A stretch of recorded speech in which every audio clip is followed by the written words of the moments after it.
Chair, I'll pass to you to make any additional introductions and comments, and then we can kick off as you see fit. Over to you, Chair. Okay, thanks, David. Hi, everybody. Good afternoon, good morning. Glad you could all join us today. For members of the public or others who may not know, joining us today, in addition to the 6 commissioners, is Andrew Lawler. He's the Principal Deputy Assistant Secretary for International Fisheries within NOAA, and he's going to be head of delegation for the U.S. for the annual meeting. Not a commissioner, but head of delegation. So just want to make sure you all are acquainted with who Drew is. And that, I think, is all I have for an introduction. So, Dave, I'll turn it over to you to walk us through the agenda. Wonderful. Thanks very much, Chair.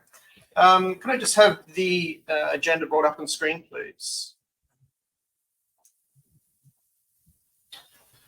Okay, so just a reminder, those who are new to Adobe Connect, once you are connected, you do have the functionality on the screen, and there's the box that has the text in, just to maximize the particular document or PowerPoint that is being displayed at the time. So you can, down the bottom, expand or shrink it, and then also hit, there's a small button just at the top of that, but below the video slides at the moment, where you can maximize and fill your screen entirely with whatever's being shown on screen.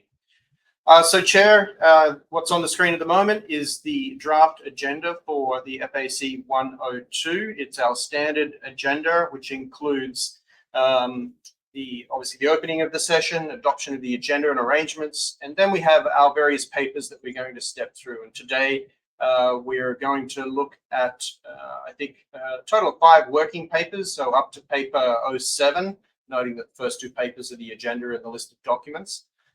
We will step through the actions arising, the financial statements, the independent auditor's report, an update on the FY 2026 budget, which we're currently into the second quarter of, and then, in accordance with the rules of procedure, the financial regulations rather, present the 3-year budget for the Commission. So FY 2027, which is for approval, and FY 28 and 29 for general information. And then we'll open up for other business before, hopefully, we'll take a short break at the end of this meeting and then come back and adopt the report. And I do request that we try and adopt the report. I'm conscious of those who are further east than the west coast of the US. But just noting that we do start the annual commission meeting on Monday at 9 a.m.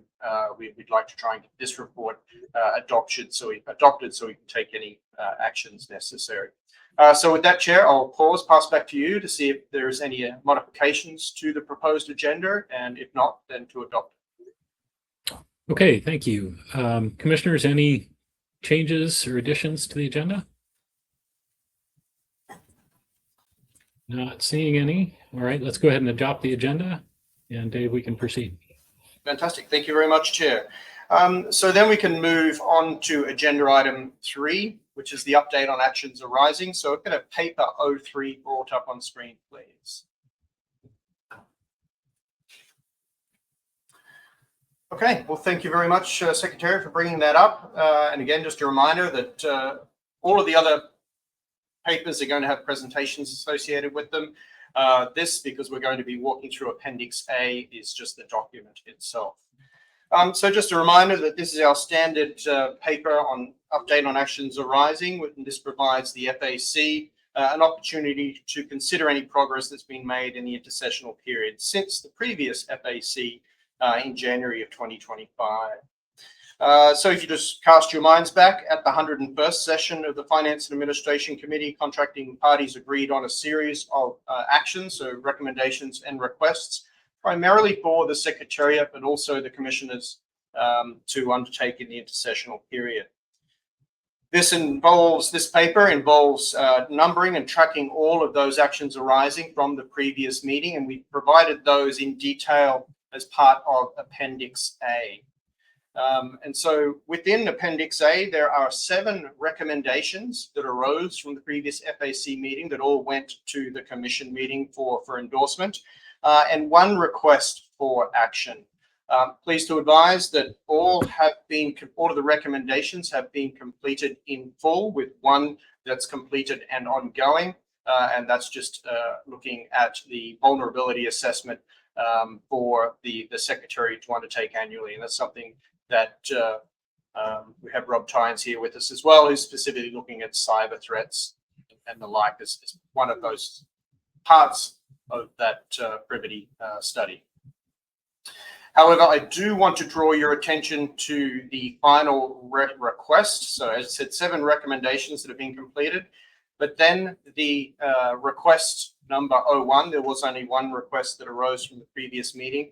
And I wanted to highlight that because while it has been completed, it also involves some additional ongoing activity that I wanted to highlight.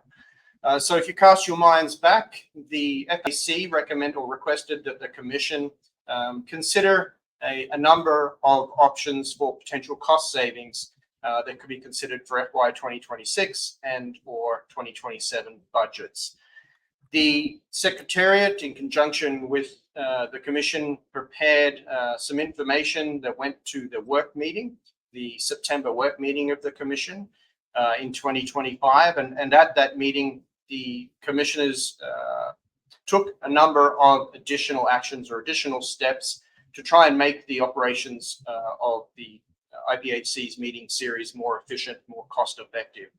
And so in that right-hand column, we've simply cut and paste those recommendations that arose from the work meeting. And I'm going to step through those just very briefly, particularly because it has ramifications for next week's 102nd session of the annual meeting.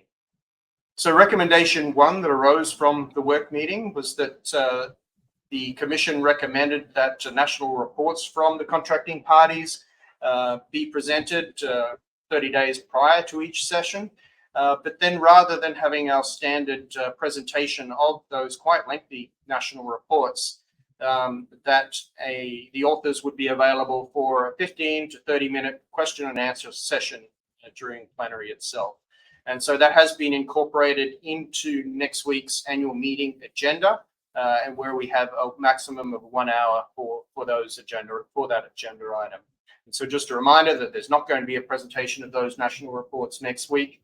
The assumption is that given they were made available 30 days prior, that commissioners and various delegates or members of your delegation would review those and then be ready to ask any Q&A of those authors during that 1 hour session.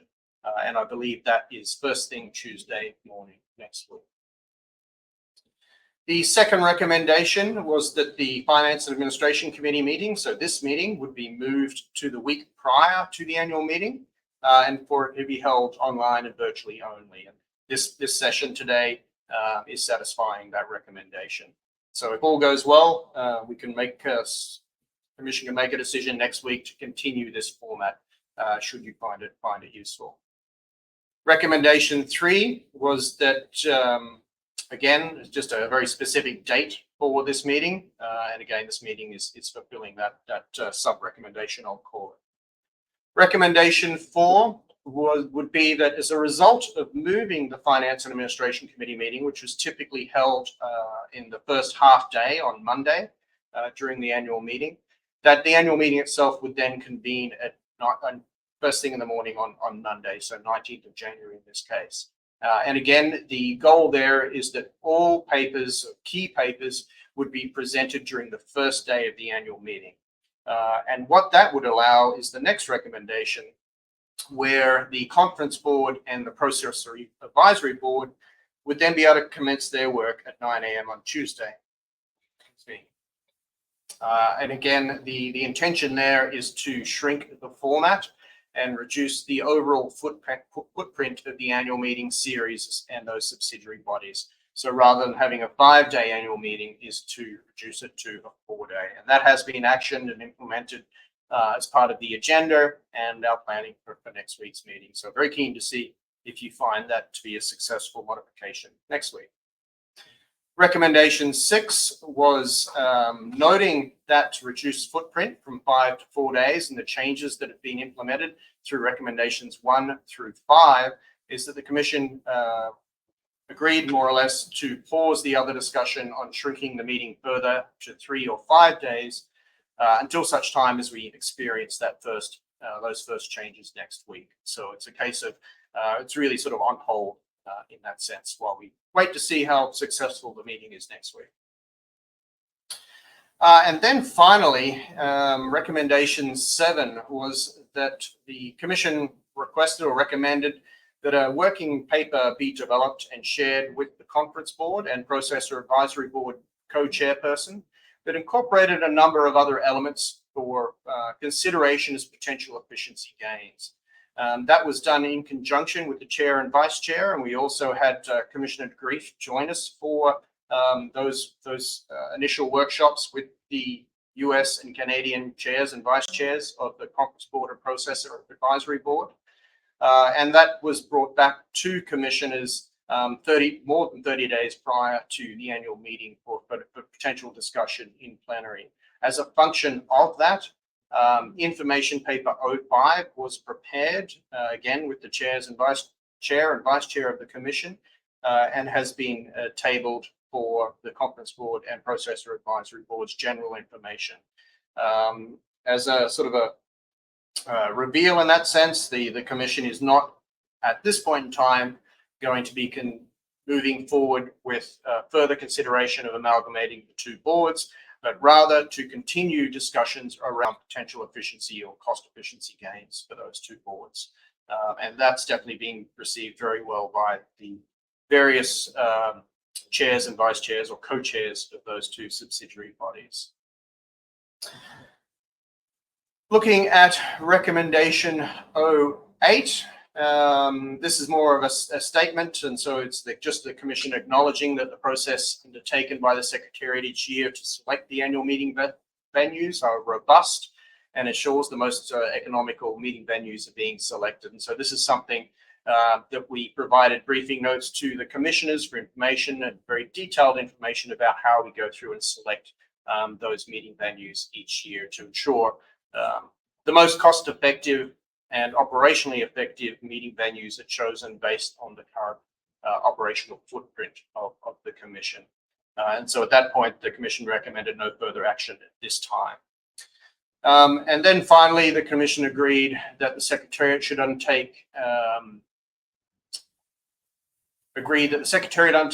detailed consideration of the annual meeting series budgets and expenditures based on those operational needs moving forward. And so it's just a case of really, if the commission makes further changes to the overall footprint of the annual meeting, so for example, if we do move from 4 days to 3.5 or 3 days, that then it would just be an iterative process between the Secretariat and the commission to ensure that whatever meeting venues we're selecting meets those needs. And so with that, Chair, I'll pause to see if there are any questions on the actions arising from the previous meeting. Great, thank you very much. Thanks for walking us through that reminder of things we had discussed previously, all obviously in the category of cost effectiveness and efficiency improvements for our operations, and very much appreciate the Secretariat's follow through on the various recommendations from before. Commissioners, any questions? Yeah, this is Richard. Go ahead, Richard. Yeah, so I'm assuming we're applying these efficiencies this session. So we're shooting for a 4-day session, or we're going to still planning on having the 5th day, but I'm not quite sure when we're applying the efficiencies. I mean, we're doing them this next session. So are we planning to adjourn in 4 days? Yeah, I can certainly take that, Chair. In short, yes, that's our goal, is to have everything completed within 4 days. But noting that this is more or less an in-year decision, we have that 5th day available to us. The meeting venue contract allows us at no additional cost, which is good for the physical site, to extend into Friday if needed. And so just very quickly as a recap of what the schedule will look like next week. So we have our normal Monday afternoon and Tuesday morning commission meeting now moved to all day Monday. So it's the same time frame for all of those presentations. The conference board and PAB, which would normally convene after lunch on Tuesday, will now convene first thing Tuesday morning, and they will run for a day and a half, which is the standard schedule. It'll just be a full day and then a half day, and then they will come back and the commission will be in session Wednesday afternoon, where the commission will receive the recommendations from both those subsidiary bodies. The commission will then reconvene in plenary on Thursday and go through any final actions, whether it be reviewing again the fishery regulation proposals that have been proposed, as well as any other remaining items. And then at the end of Thursday, going through with the report adoption process. And should you need, if things do require more time, as I was saying, Friday is still available to us this year, should you decide to extend for additional discussions. Thanks, Chair. Okay, thanks, Dave. Any other questions?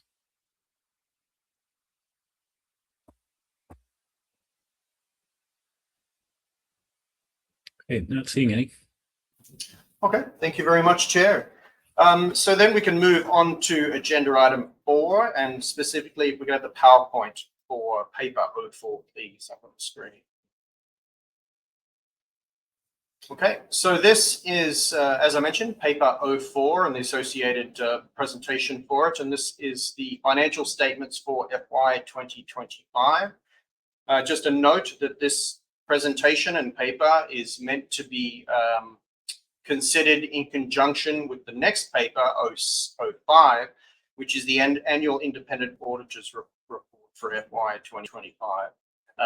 And I'll go into a little bit of detail after that. So I'm going to present these two presentations one after the other. Of course, feel free to stop me if you have any questions. Otherwise, we can just take the questions at the end of the two presentations. So the purpose of paper 04 is to provide the Commission with the end of financial year statement for FY 2025. And so just a reminder that this is the financial period running from 1 October 2024 to the 30th of September 2025. In addition, I'll just make a general note that the internal financial reports are maintained on a generally accepted accounting principles or GAAP process, which is established by the financial recording. Sorry, I'm just going to close down.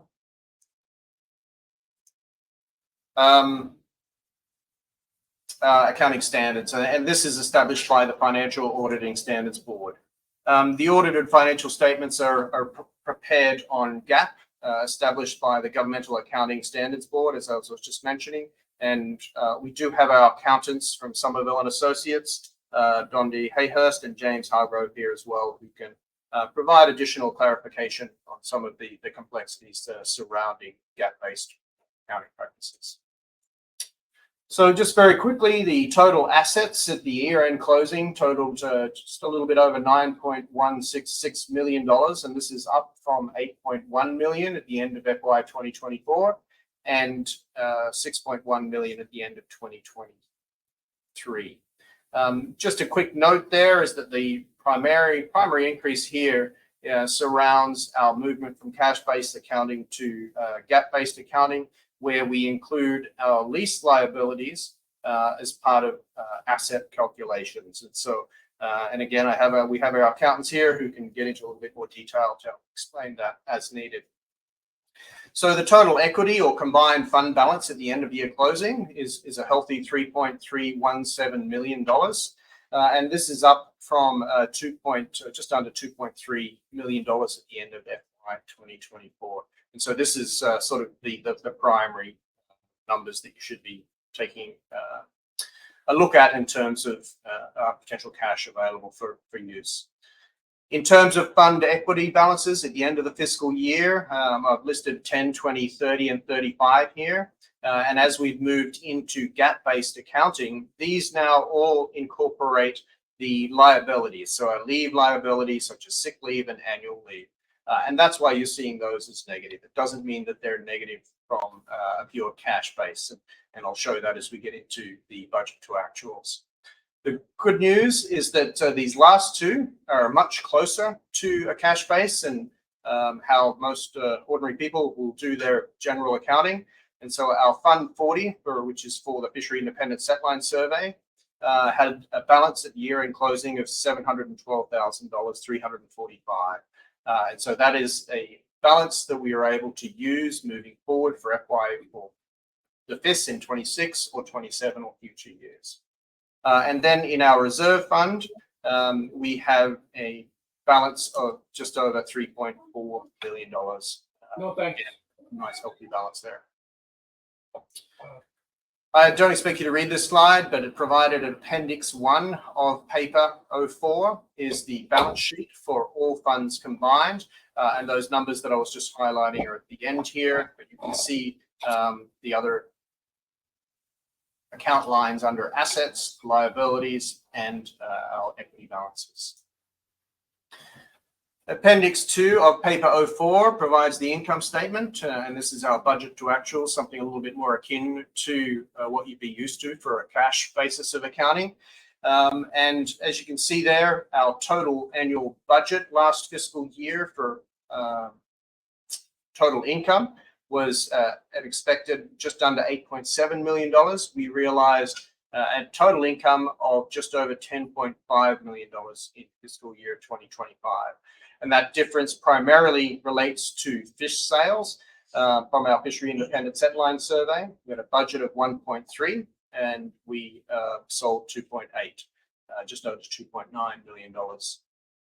In addition, the original budgeted contracting party contributions included an amount from the US, and Canada provided in-year contribution, which meant as a result, the income for contracting party contributions was a couple $100,000 higher than what we budgeted, and the rest are standard. In terms of our expenditures, the total expenditures for FY 2025 were just over $9.5 million. And this provided a surplus in revenue over expenditures of just over $1 million. So in essence, $1 million was spent less rather than what we budgeted. So that was able to be both the cost saving and then also the additional income we earned. Total carryover by fund. And so I have the last two fiscal years on the screen here. So from FY 2024 to 2025, and this is included in the audited statement of activities, was just under $2.3 million. And the total carryover from FY 2025 to the current fiscal year is just over $3.3 million. So again, an increase in those funds available or carried over from one fiscal year to the next. And then we have our standard, in accordance with Regulation 12, internal controls of the IPHC financial regulations. We're required to provide a write-off statement to you, and that's provided as information in information paper 01. And in FY25, there was a single loss recorded, totaling just over $24,000. I'm going to pass to Dr. White, who's going to provide a little bit more detail on that particular write-off. So, Brad, if we can just hear from you and run us through that write-off, that'd be great.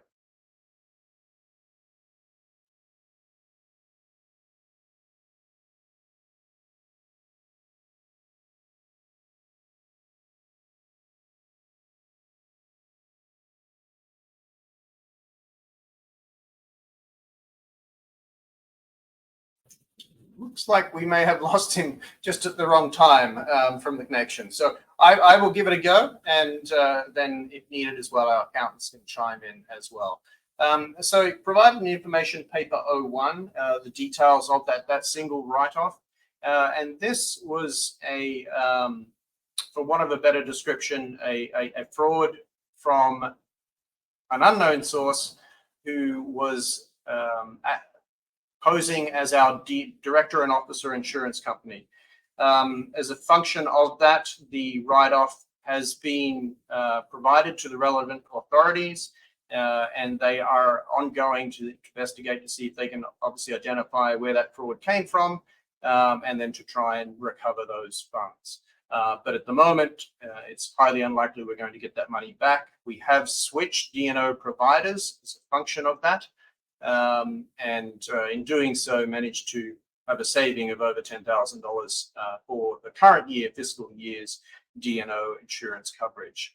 But with that said, I do know we have our accountants here, and so I'm just going to provide to Dondi, who was also part of that documentation process. So, Dondi, could I just hear from you to see if you have anything to add regarding that write-off, please? No, I think you summed it up perfectly. So the fraudster sent an email saying, hey, here's our new bank information. Please forward your premium to this banking account. And that was what was done. And then I think within 30 days, the actual insurance company said, hey, you're past due. Where's your insurance premium? And that was when we started kicking rocks and trying to figure out why they didn't receive the first payment. And ultimately it came out. I know that Brad first contacted the bank to see what the bank could do about it. He's done research with what to do next, and that's in process if he hasn't received completion on that. But I think Dave summed it up pretty well. Was as a result of that, there are now new procedures in place. When a vendor sends new ACH information, there's verbal connection to confirm that information. And then on our end, we're watching the application that we use to pay vendor payments. And so when I see a change in payment information, I usually kick that rock and confirm with Secretariat is if somebody has verbally confirmed with that vendor that we know that information is processing accurately. Thanks very much. David and Dondi, I'm just going to jump in here. I wonder if you could clarify, does this mean that the Secretariat did not have any controls in place prior to this incident to guard against this type of fraud? The answer is it did. So this occurred in late 2024 and has just been with our D&O insurers, we're trying to work through to figure out what the issue was. The issue with this is that it was brought through as a fraud attempt direct through our D&O insurers email system. And so essentially they hacked into the D&O insurance company's emails, sent an email from their system, which for all intents and purposes looked like the real thing and acted like the real thing. And in doing so, changed the bank account information for the payment. So now, in addition to sort of going through our general controls that we had in place at the time, we've added the additional step that Dondi was just talking about, is that now, rather than making the assumption that even if it comes through the correct systems and the correct channels, that we have an additional verification step where now we literally pick up the phone, call the known provider and ask them to verify it again. And so it's not that there was nothing in place. It was what was there was sort of pretty standard. Now we've just added an extra layer of verification to ensure that can't happen again. Okay, thank you for that. Neil? Thanks, John. And I'm sorry if I missed it and you did say it, but David, I guess I don't understand why the insurance company might not have some accountability for that. Yeah, it's a very good question, and it's something we've been going back and forward with them for most of last year.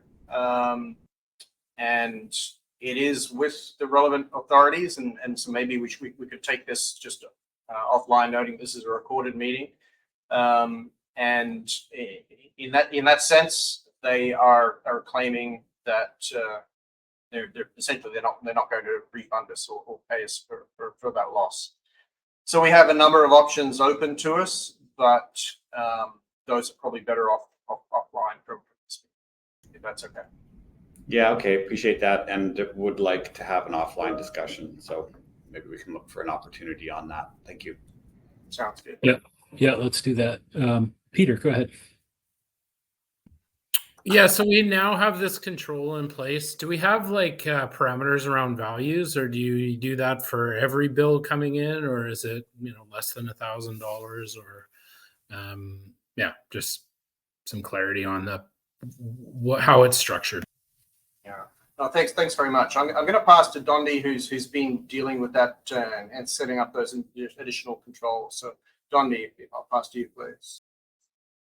So in general, the application that we use to pay vendors allows the vendors direct access to update and change their ACA information through their portal. So it's seldom that we get changes through an email anyway. And so I don't know that we have set a threshold. I think we have pretty much said, if we get an email changing bank information, pick up the phone and call. So in black and white, answering your question, no, there's no threshold. We call everybody. But in practical everyday operating, it's a rare occasion that it comes that way. Did that answer sufficiently? Yeah, I think so. I guess I haven't read that paper yet, and so I will be interested in reading it. So this is only for change of bank account. So we verify every time we get a thing that the bank account that we had been paying, we're now paying that same bank account. That's one of the things that is in place. I'm not sure I understand the question, but yes, if there's a change that's sent directly to someone, then it is confirmed. If they log into their portal and change it themselves, we do not confirm that, because it would be their username and login that they would have to access in order to change that banking information. Did I understand your question? I think so. I think we're good. Thank you very much.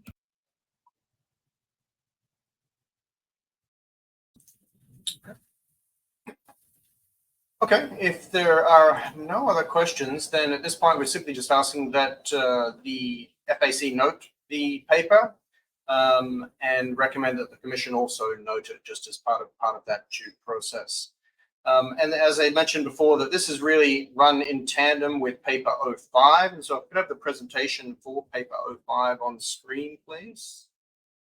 So David, I had a question on that previous slide, number 3. I thought you were going to take some questions at the end of that. So that's why I held off. Yeah, go ahead, Bob. So I don't see it up there, but I wrote a note down here that we have, I think it's at the end of the year, there's 3.4 million, but there it is. But you have these numbers, obviously, I think add up greater than that. So is the difference that the dues, you have a depleting balance until the Canada and US dues are paid in? Yeah, thanks for the question. And part of the response I'll be passing to our accountants, but just very quickly, that final reserve fund balance is the total money that's in our reserve fund, and similarly for Fund 40. But as part of Funds 10 through 35, they're carrying negative balances because of the inclusion of the gap-based accounting methods where we include the liabilities. So for example, whether they're lease liabilities or whether they are leave liabilities, those types of things. And so staff, for example, will carry a certain amount of leave, 240 hours, same as the federal system, that they're allowed to accumulate and carry from one fiscal year to the next.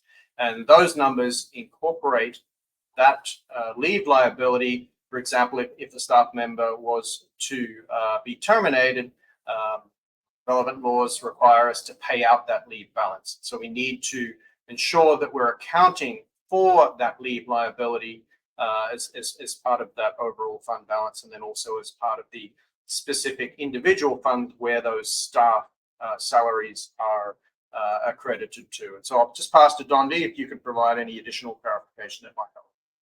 So you also indicated that the lease is, you have to treat as an asset as well. Is that suggest more cash available than not? No, that one's slightly different, but I'm going to pass to our accountants who will be able to provide a much more succinct explanation. So over to you, Dondi. Thank you. Yeah, so switching from a cash basis over to a GAAP basis, essentially the biggest number here is your employee benefits that historically were paid out when claimed and are now accrued as an expense when earned by the employee. So that's a cash basis through accrual basis difference. And so in your liabilities, in the detail appendix, you would see that there's the payroll liabilities or the employee benefit liabilities are being accrued by each fund. So that's what's creating that negative in Fund 10, 20, 30, and 35, because the practice historically has been whatever excess cash at the end of the fiscal year is rolled into Fund 50 as the reserve. So we're taking that excess asset out of those funds, but we're leaving those employee benefits until they're claimed, and they're adjusted as they are. The liability is essentially reduced when they're used by the employees. So that's a GAAP basis thing. The other thing Dave's talking about is the right of use assets. So GAAP accounting requires that if you have a lease on an asset, which is giving the organization the right to use that asset, it has to be capitalized as an asset, amortized, and then you also carry the liability. So you'll see on that detailed appendix, there is a lease asset line, there's an accumulated amortization line, and there is a lease liabilities line. And so those are all part of lease agreements that meet the criteria for GAAP accounting that are required to show up on the balance sheet and not on the income statement. So Okay. hopefully that was a little bit more English than it clears a little bit up. So thank you very much for that explanation. You're welcome. And anybody else with the with those specific topics? Doesn't look like it, Dondi. Thanks.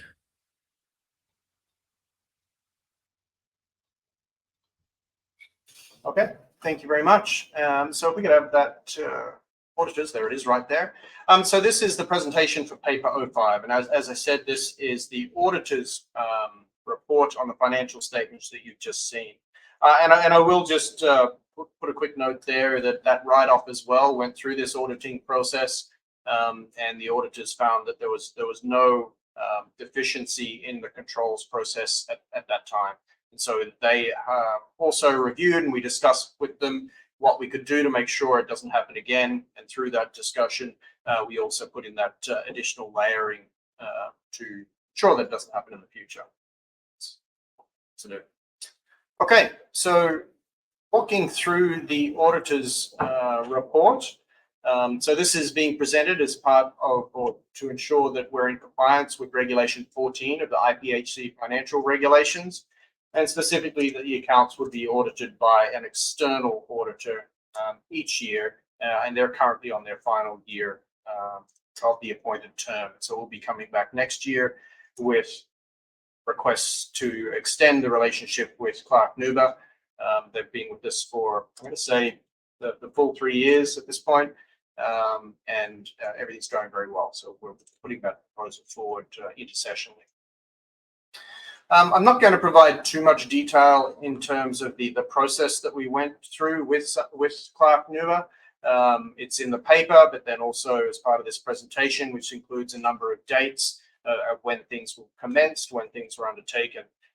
The main message there is that all of the elements were completed ahead of time, ahead of the deadline set for financial regulations, which is a great outcome.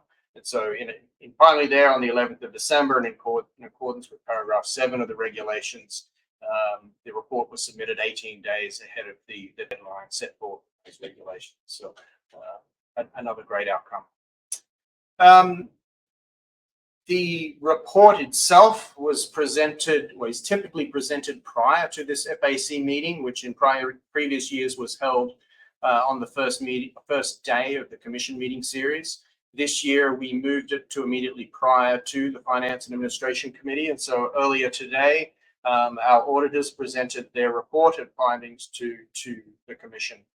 As part of that, they offered their unmodified opinion. And just a quick refresher again is that an unmodified opinion applies the auditor was satisfied with the financial statements audited. So this is what we aim to achieve as part of the auditing process and our accounting processes that are behind the audit. The report itself is provided as Appendix 1 to Paper 05. And again, it's just there for information. It's on the website. And as the auditor indicated earlier today, when we publish our annual report for 2025, and we expect to do that, or we usually do that in March of each calendar year, we include the key elements from that audit in the annual report. And as part of that process, they make sure that we're not misrepresenting their findings. And so we'll be doing that in March of this year.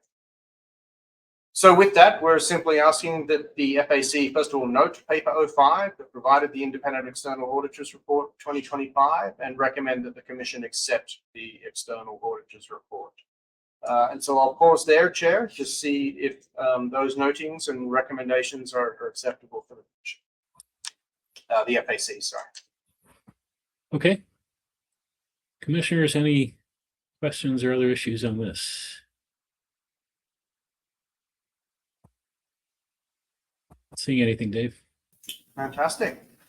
Let me know if you need a break at any point in time. Otherwise, we're just going to press through various papers. So we have 2 papers left to present. The next is paper 06 Rev 1. And so this is an update on the FY 2026 financial year budget. So the current fiscal year that we're working in.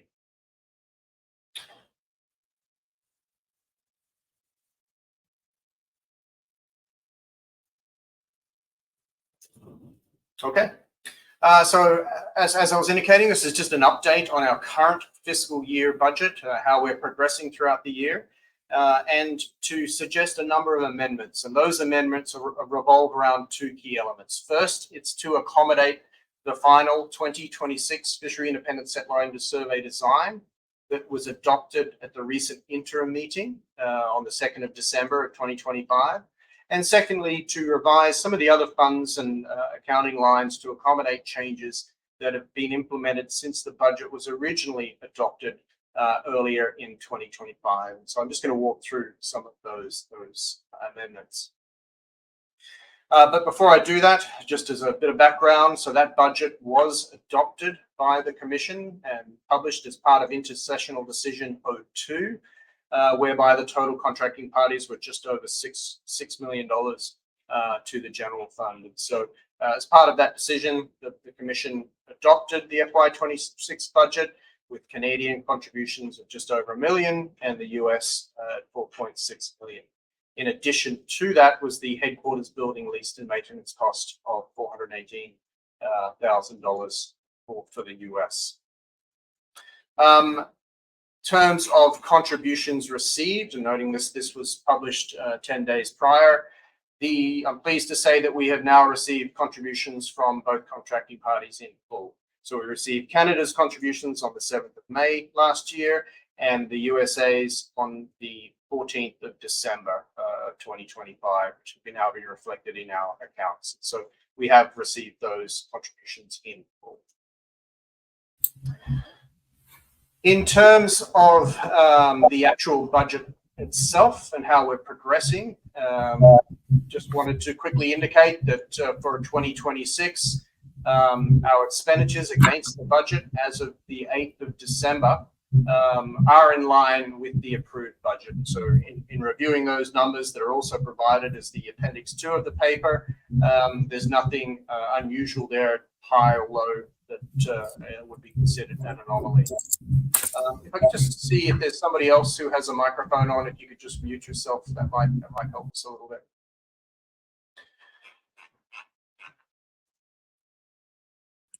In terms of Hey, Dave, let me just interrupt you here. It looks like Drew has a question. go ahead, Drew. Thanks. Can you hear me okay? Yeah, go ahead. Thank you.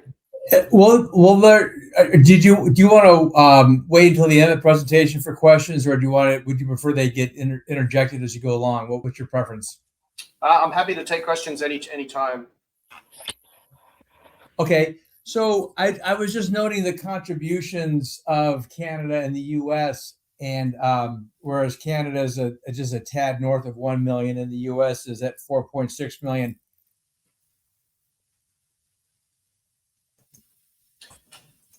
Of the IPHC call for Canada and the U.S. to share expenses 50-50? Yes, thank you very much for the question. It's a long history surrounding the discussions of the various proportions, and as you correctly point out, as part of the convention, there is a 50-50 split that's articulated, and we've had some discussions over the last decade or so surrounding why there was a deviation from that equal split. What I would suggest, because it is quite detailed, I could send you that summary description immediately after the meeting. But then to give you a very quick sort of summary now, there was a number of years, and in the next slide presentation, rather, I'm actually going to provide a description or a visual of when that split actually occurred. And I think it was 2001 from memory.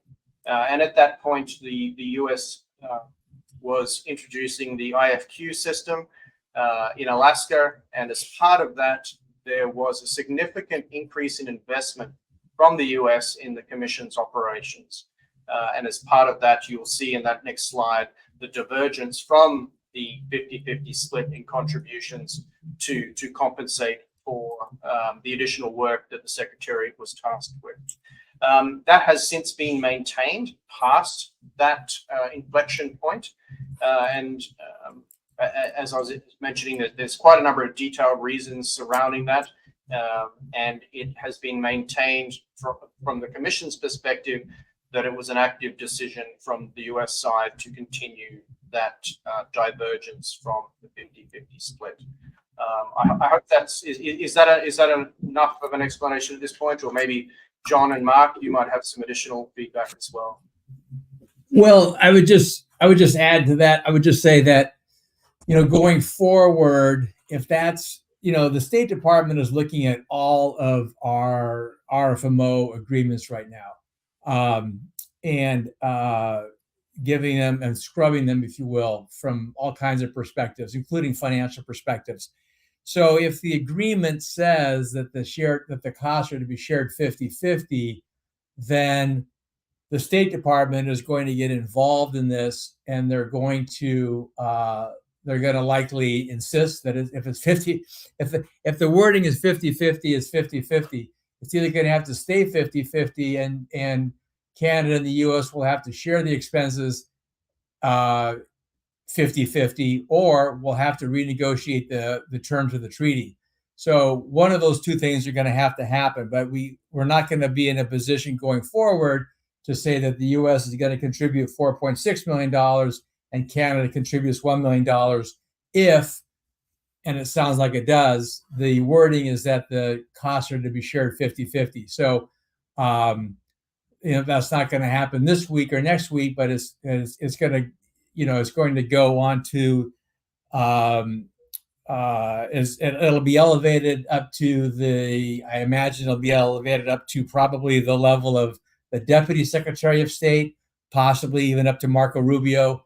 So, but it's going to get elevated. So I just want to give that heads up that we'll need to either get Canada's acquiescence to share the cost 50-50 or elevate it.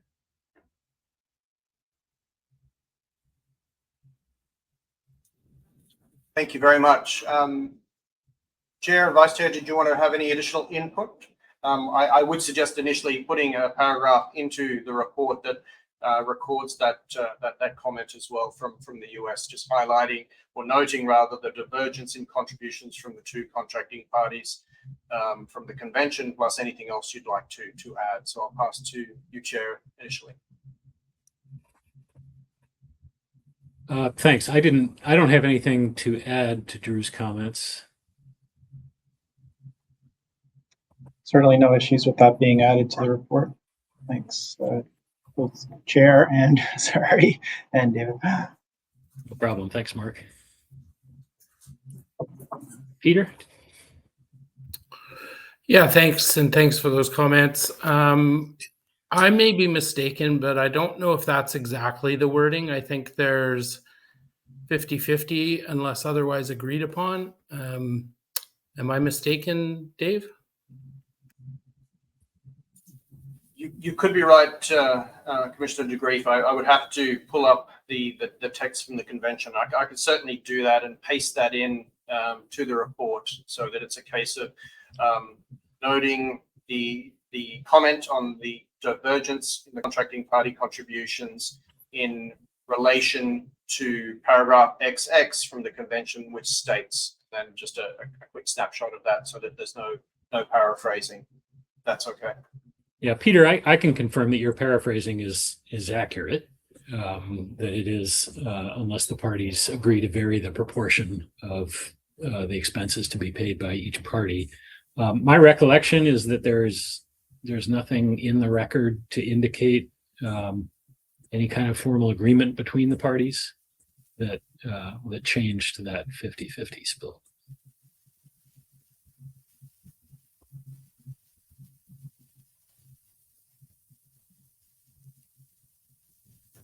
Okay. Just taking a few notes there for the report itself. Bear with me. Okay, so moving on, the contributions for FY 2026 are those as shown on screen. Just moving back to where I was in the presentation, and so we were just I was just highlighting that as a result of the decision at the 101st session of the interim meeting, where the Commission adopted a supplemented reduced loss design, or option 2, as shown in the intermeeting report, that it required an updating of the FY 2026 budget for the surveys function of that. And so the design agreed to at that interim meeting results in a total income estimate of just under $3.2 million. And this includes the $513,000 in supplementary funding from the US, which has already been received at the Secretariat. In addition, there is an estimated expense to implement that supplemented reduced loss design of $3.6 million, which results in a deficit of approximately $438,000 US dollars. And just a reminder that we are carrying a surplus in the FIS fund from FY 25 to 26 of just over $712,000. And so that the Commission at that interim meeting felt that $438,000 would be covered by that surplus that was being carried. And so I'll just pause there to see if there's any clarification that's needed on the modifications to Fund 40 and that 26 budget.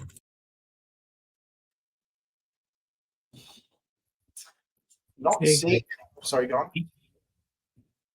on. Looks like Mark has a comment or question. Sorry. Thank you, Chair. Not sure, David, whether this is an apropos sort of point in time to indicate that, akin to the United States, Canada would like to do a voluntary contribution to support the FIS for the coming 2026 season. And that would be to the tune of 1 million Canadian dollars, which, based on my Google exchange rates at present, works out to about 720K. Just to hedge a little bit on the hundreds for the sake of your budget. Thank you very much, Commissioner Waddell. That's very, very good news to hear indeed. And so I'll record that in the report as Canada's expression of intent to make a supplementary contribution. And it might be easier to put in that Canadian $1 million and then an approximation of what that is in US dollars. So thank you very much. I think that's greatly appreciated. Yeah, I'll just echo that as well. Mark had given me a sense that might be in the works, but good to hear that came through. That's going to be a big help for the commission. Bob, I see your hand. Yeah, Mark, that's great news. David, I had a question on the 513,000. Did that go into 2025's income statement, or is that available still for 2026? How does that work? Yeah, thank you very much for the question, Commissioner Allison. And so the way that works is that because we are on a GAAP basis of accounting, is that irrespective of when the money is received, if it's going to be utilized at a particular time frame, it's credited to that time frame. And so in that sense, it has been applied to FY 2026. And that's why it's being reflected in this total income of just under $3.2 million. And so it's being utilized for this coming year, 2026 Fishery Independent Setline Survey.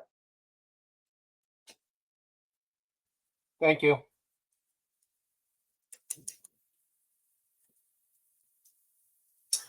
Okay, moving on then. Oh, there is another hand, I think. Peter, sorry. Yeah, thanks, Dave.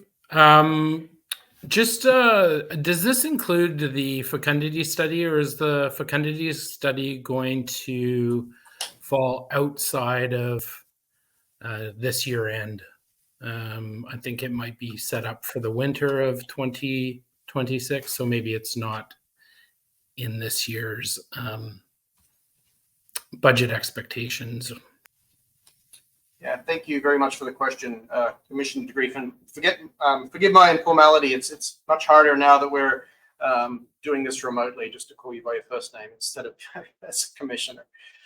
So in short, no, the fecundity study is not included in these numbers. And the fecundity study from memory is, I wouldn't want to misquote it, but there will be a vessel contracting cost and some minor staffing costs associated with that, which would almost certainly, based on last year's fecundity study, run at a surplus. So I'm not concerned that the deficit here is going to grow any bigger, but the costs would typically be split 50% between the survey and 50% between the research budget. Given that it's not a pure fishery independent setline survey design component, it operates outside of that. But there is certainly some overlap in terms of staffing and the like. So again, just in short, no, it's not included in these figures and would highly likely to run at a surplus. Okay, thank you. And then there were some just additional adjustments to our general operating budget lines for FY 2026. And this has been updated, or those lines have been updated to better reflect our known costs as we are approaching the end of the first quarter of FY 2026.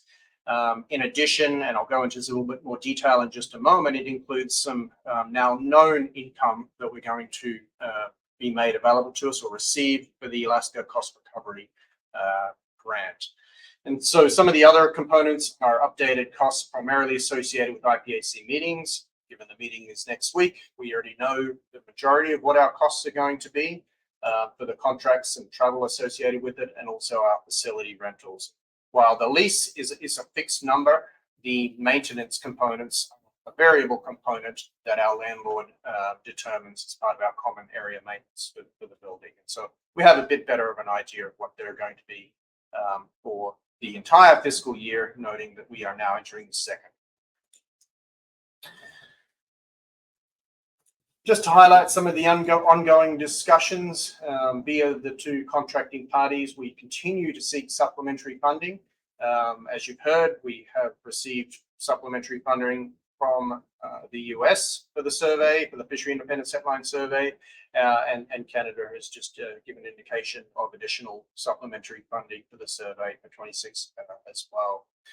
We do have these two numbers on the screen at the moment as part A and B, where we currently believe we need an annual subsidy of around $1.5 million to ensure a robust sampling protocol or design for the Fishery Independent Setline Survey in all regulatory areas.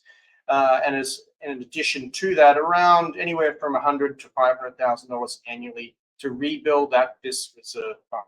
And at the moment, the Commission has an aspirational reserve target for the survey of $2 million. And as I was mentioning a while ago, carryover from last year was just over 712,000. And so we have a way to go before we get to the current aspirational target. And under the next presentation, I'm actually going to talk about potentially updating or reconsidering those aspirational target reserves.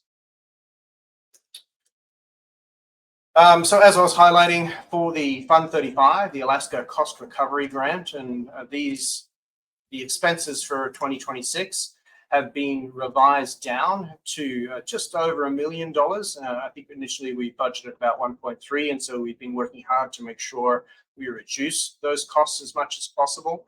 And the primary reason for that is that we were made aware that the funds that would be made available from NOAA cost recovery process would be less, quite substantially less than what we were originally budgeting. That has now been made clear for us for 2026, FY 2026, where we have just over $838,000 that's going to be made available for us for in-year expenses. This means that there is a deficit of just over $159,000. And to ensure that we do not have to cut sampling in year, as part of this amended budget for FY 26, we have moved that $159,000 from our budget contingency line to Fund 35 to ensure that it balances. So you'll see as part of that appendix that it's a zero balancing out. Okay, Mark has a hand up. Go ahead, Mark. I get my mouse back over to the mic. Thank you, Chair. David, could you go back to slide 8? And the question is regarding the forecasted annual subsidization for the FIS. Could you remind me as to what that is based on? Is it based on a base block design? Is it based on some other iteration?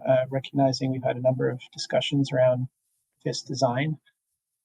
Yeah, thank you very much, Commissioner Waddell. And so this is a number that is now a little bit of a legacy number, but it still has substantial relevance. And what it was originally designed upon or come up with against is that, as you just pointed out, what the base block design previously had been considered cost us. And that was a couple of years ago, 2 years ago, when that $1.5 million was agreed to as something that we would try and look for to subsidize the FIS. And at that time, it was to subsidize that base block design. And in a little while, I'm going to show you some additional material or updated numbers that would suggest that number is now closer to $2 million. And I can't remember the number off the top of my head, but in the next presentation, I'm actually going to talk about that a little bit. But in short, it's now an outdated number to meet the needs of the implementation of the base block design, yes.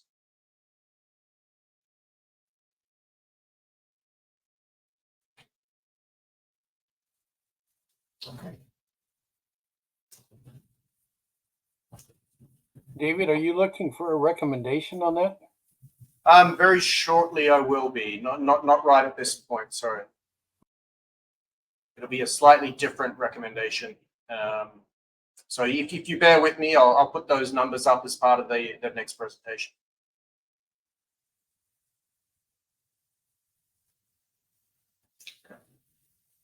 Okay, so the recommendation I am seeking, however, is that is for the FAC, first of all, to note paper 06 and Rev 1 in this case.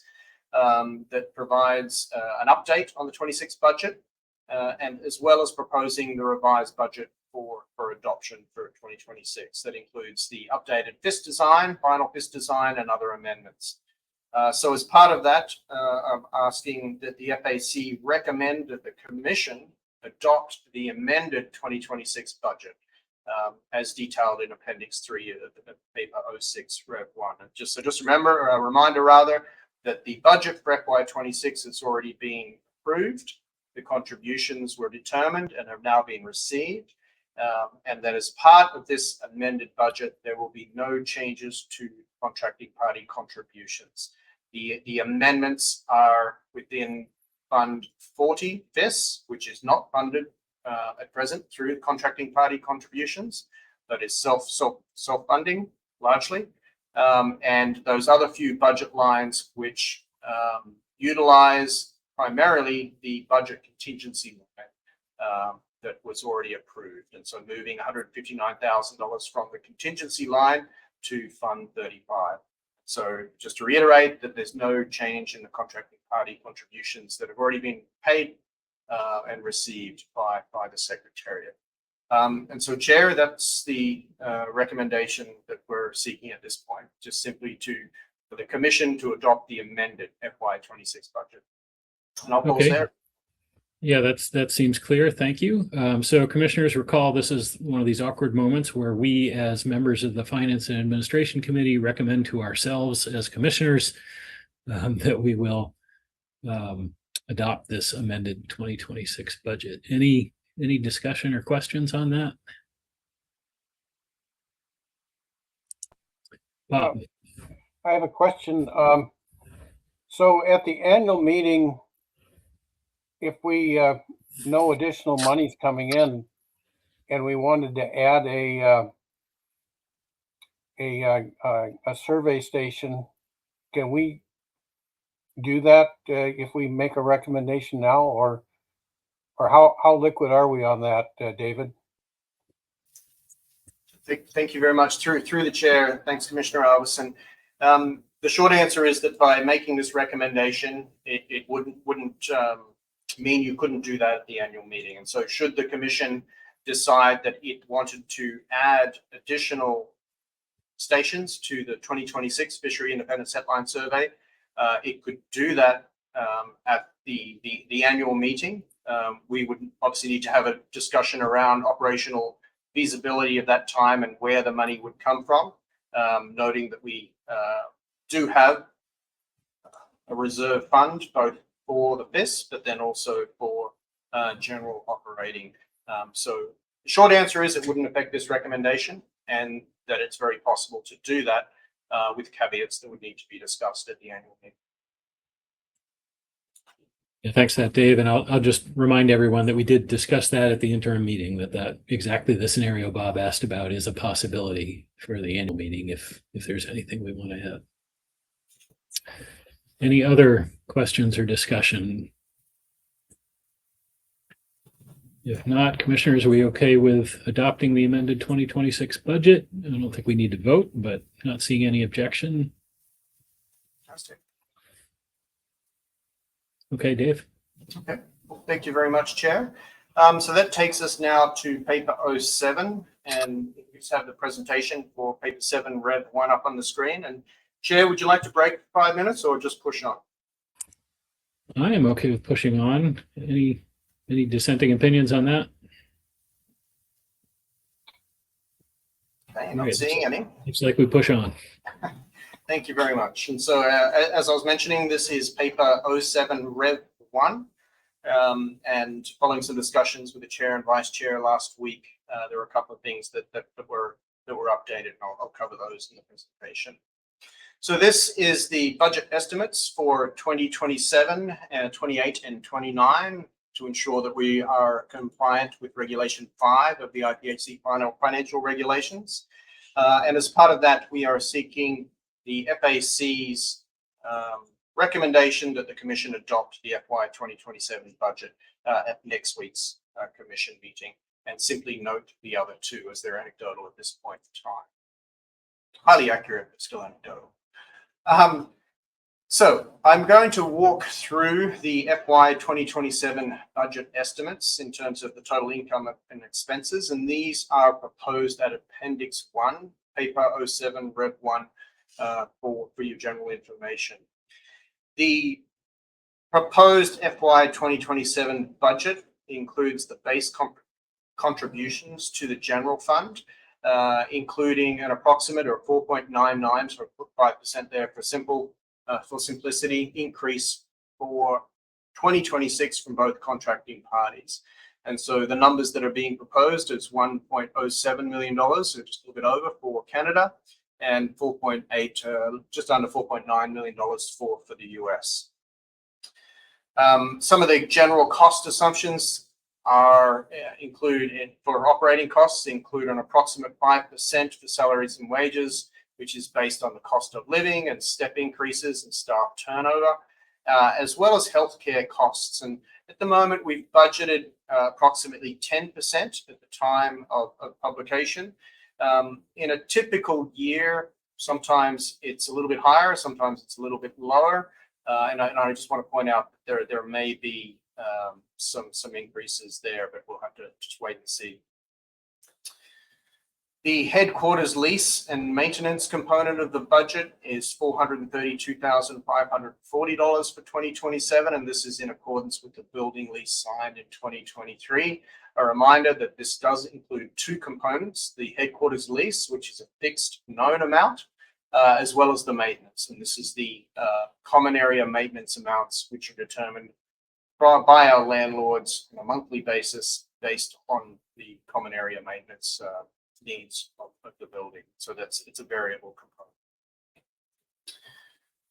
In addition are the deficit payments to the International Fisheries Commission Pension Fund.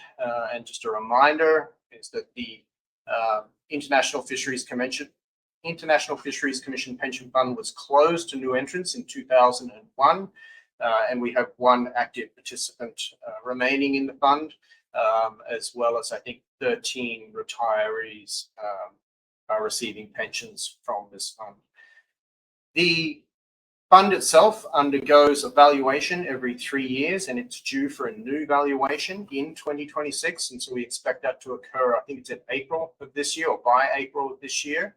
But noting that the deficit payments remain the same for FY 2027 at this point at $150,000, just over $150,000 for each of the two contracting parties. So this is an amortized amount. The current deficit from the valuation undertaken a couple of years ago was just over $3 million. So that divided by 10, because it's amortized over 10 years, and then split between the two contracting parties is the $150,000. So the same as last year. In terms of the 2027 FIS, so Fund 40 budget line, this still does remain very tentative at this point in time, and we will go through the same process as we did in 2025, where come the interim meeting in November, December of 2026, we will look at the design, the success of the design undertaken in 26, looking at fish prices and catch rates, and then provide a proposal to the Commission for adoption at the interim meeting. And so those numbers are very tentative at this point in time. And as I said, they do not impact the contracting party contributions as it's outside of those numbers. Appendix 1 provides the details by fund for each of the major account lines. I don't expect you to read this on the screen. The detailed budgets were provided to the financial advisors more than 30 days prior to this meeting, so that they would have time to undertake the necessary review and bring any questions to you. And so I'm hoping that we're at that point. But what I would like to do is just step through some of the trends, and I mentioned this given the question that was raised about contracting party contributions for the previous presentation. So I'm just going to step through some of the general trends and then also those major budget lines so that you can have an idea of where we're headed. So this is the history of the contracting party contributions that we were reliably able to dig up from 1986 and then up including the projected next 3 years, so 27, 28, 29. And as you can see, these are the raw contributions. And up until FY 2000, the contributions were split 50-50 between two contracting companies. And at that point, there was the divergence for when the IFQ fishery came into place and a number of additional projects that were undertaken specifically for the US. And this resulted in the increase in US contributions up until, I think, FY 2014, at which point they've begun to level out until recently, where the contracting party contributions for both contracting parties have started to increase again. So note the gray line is the total, the orange is the US, and the blue is for Canada. Now, to look at those numbers in adjusted for inflation tells a slightly different story.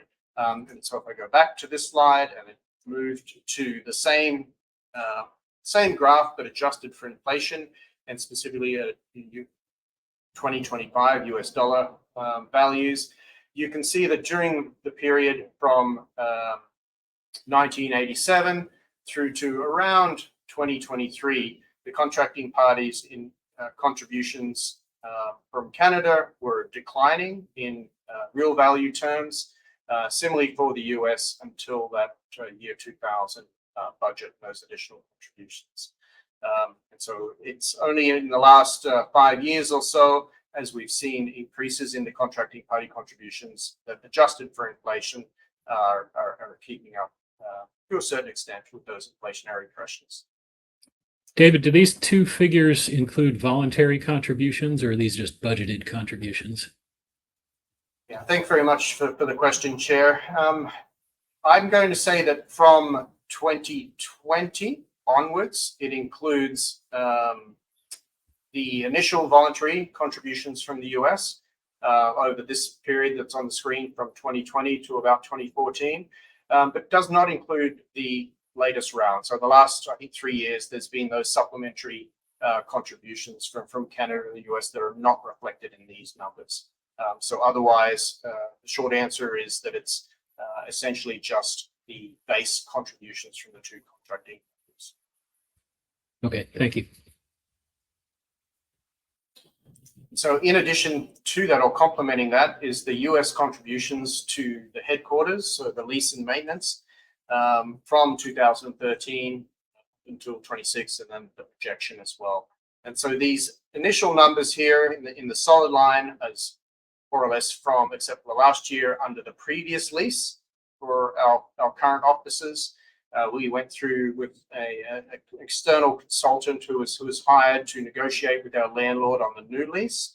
And given the bottoming out of lease prices in Seattle, we were able to negotiate a substantial reduction in that lease as part of the new contract. There was a decrease in the most recent year in the total contributions required from the US to pay that lease. But as part of the next steps in that 10-year lease, you'll see that gradual increase over time. So now I'm just going to walk through a number of slides, and just stop me at any point in time if you do require clarification. Otherwise, I'm just going to step through them relatively quickly. And so following the request, I think it was Commissioner Davis last year, of adding in the actuals to these slides. And so the blue line is the budget. And then we have the 3-year projected budget, as well as the actuals for these main accounting lines. The first trend I'll note is that we are proposing an increase of just under 5%, so 4.99% in salaries and wages from 26 to 27. But when you look at the trend from 2020 through to 26, it's a slight decrease overall. Gone through a bit of fluctuation as we went through a hiring freeze, for want of a better description, during COVID-19, a reduction in force in 2024 to just the standard increase year on year for the next 3 years. So the projections from 26 to 27 has the assumption of maintaining the current FTEs within the Secretariat, and maintaining the step increase schedule for that period.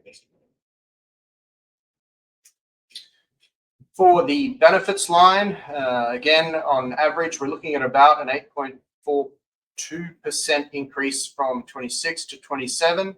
And the assumptions there are, again, maintaining the FTEs, a 10% increase in healthcare costs. And this is a bit of a variable, as I was pointing out earlier, and a 5% annual increase in other benefit costs as well, incorporated into that 8.2%.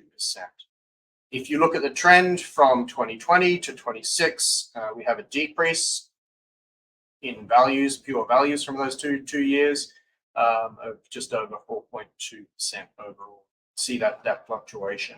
There is a gap in between the actuals and budget for some of these years as we've gone through budget rationalization for a number of the benefits. And this includes some of our retiree benefits as well, where we have budgeted fully for the liability. And then as part of the actual process, not all of those benefits need to be paid. And just the way it works when you have staff coming and going and then also retiring as well. We've really ratcheted down some of those benefits.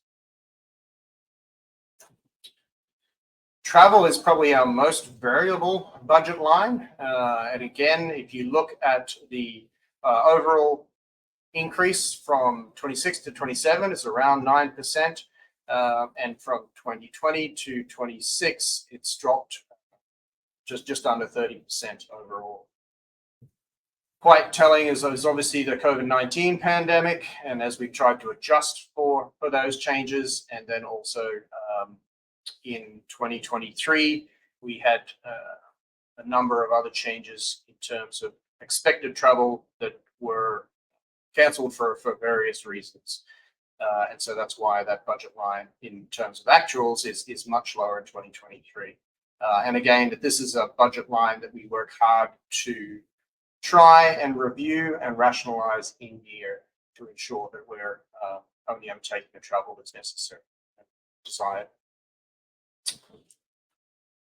In terms of IPHC meetings, we have a decrease being proposed of 5.61% from 26 to 27. And I'll just point out one trend here, and why this line goes up and down each year is that costs for IPHC meetings are always slightly higher, or sometimes early on substantially higher in the US than comparison to Canada.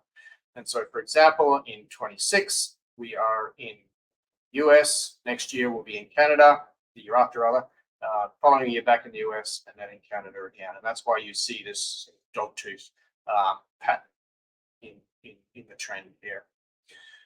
These early couple of years, again, highly influenced by the COVID-19 pandemic. And in terms of the most recent years, we have a slight variation or an increase in expenses compared to the budget, primarily due to some of, again, the impacts of COVID-19 and what it means for some of our meeting venues. We have had to adjust in terms of our technological needs for supporting those meetings. And that includes internet and other technology support items, as well as labor costs that have increased substantially since the pandemic. And so we're trying to keep up with those variables as much as possible. And if you have any questions, we have Rob here, who's certainly involved in supporting those meetings from a technology point of view and can answer them as well. And this also relates to the rest of our technology budget. And this one's a little bit different because it's more within our control. And so, as you can see, we have our budgeted amounts and our expected increase, a nominal increase of 3.89% from current fiscal year to next. And we've managed to maintain our actuals for the technology line below that budgeted amount for the last couple of years. And the reasons for that, again, are trying to make our equipment last longer, whether it be servers, and there are a couple of other things that I'm sure Rob can answer if you want to question slides. Professional fees, and I'll just highlight that these initial years, again, were under our previous accounting software. And we transitioned during this period of 2020 to 21 to 23 to 22, from an in-house accountant, we had 2 accountants at one point, to now our fully external accounting team at Somerville and Associates. So from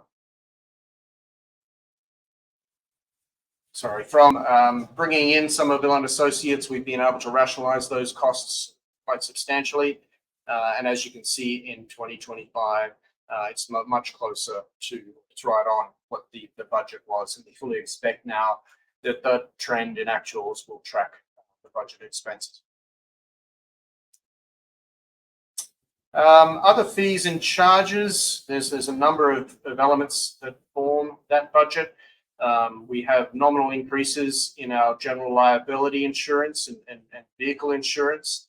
But again, it's been tracking pretty closely over the last number of years, and we've been able to reduce that budget down somewhat. And we sort of expect a nominal increase of 3.53% from current to next fiscal year. I'd also just a reminder that as a result of that challenging circumstance with our previous D&O insurer, Brad has been able to secure a new D&O insurance company that operates, I think it's about $12,000 less than what the previous insurer was asking. So again, that's why you'll see this decrease, or why you saw a decrease in FY 2026. Neil, I see your hand. Go ahead.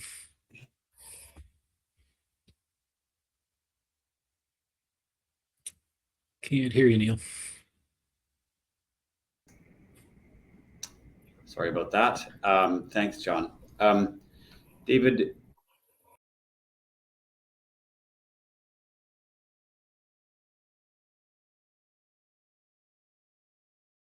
Sorry, we lost you again, Neil. Can you try again? Breakout of that professional fees. What are our kind of big... Hello? Yes, we can hear you now. Sorry, go on.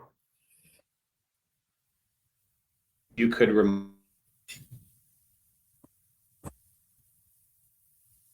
Neil, you are breaking up, unfortunately. I'm not sure what the problem is. Can you I hear you right now. Can you tell me what the content of the professional fees is? What are the big ticket items here? Yeah, thank you very much for the question. The main component are our accounting firm, Somerville and Associates, and I think for FY 2026, we budgeted about $157,000. So that proportion gives you an idea from around $250,000 there. And so the other $100,000 was budgeted for, we have a technology specialist who provides support for various software or programs that we have. That position is a contractor or a consultant. We have other fees. We have legal fees built into this as well. I think there's $10,000 in legal fees for professional fees that's built into it. We didn't spend any of that, I think, in 2024, for example. So that would have been a budget saving. We have about $5,000 budgeted for our HR consultant, who is available on an as-needed basis. And I'm just looking at Rob to see if there was any others. Can you think of any others? That's a pretty good summary. Thank you. I hope, is my microphone a bit clearer? I've switched microphones. It is. Yeah. Thank you very much. Okay. Thank you. Okay, Peter.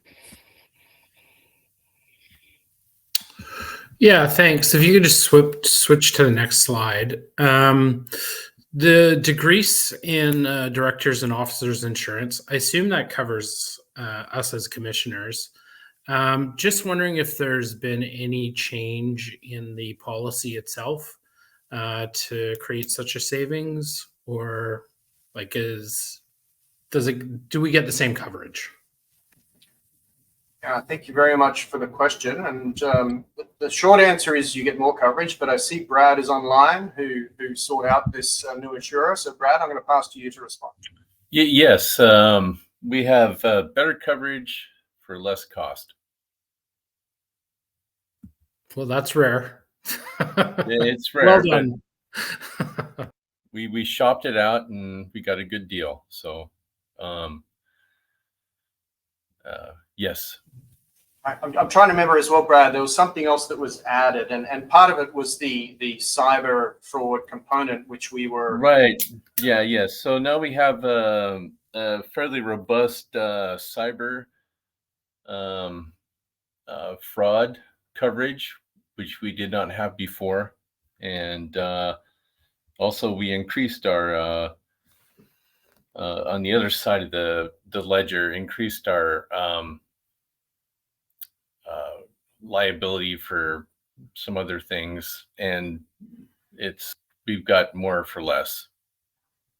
Okay. So yeah. Just on that, is there any avenue for, I know we had discussed earlier about the loss we took in terms of fraud. Was any insurance policy explored on that front? We did not have any coverage on that. And the fact that we did not explore that with previous coverage may have helped us with our current rates. Okay. Thank you. Yeah, thanks, Commissioner, and Brad, just because you're out earlier, so we covered off on that write-off from that cyber fraud incident, and just highlighted again that while it's extremely unlikely that we're going to see that money again, you've made up for it, at least in the first year, through a substantial reduction in the D&O insurance.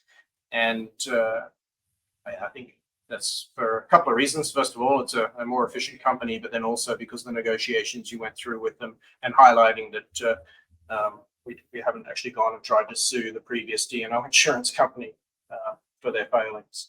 Oh, thank you, Greg. Yes. Okay. Moving on, where was I? I think I was up to maintenance and utilities. And this really is to be interpreted with the next slide as well. And so back in 2020, we had all of the headquarters lease, maintenance and utilities all in one account line.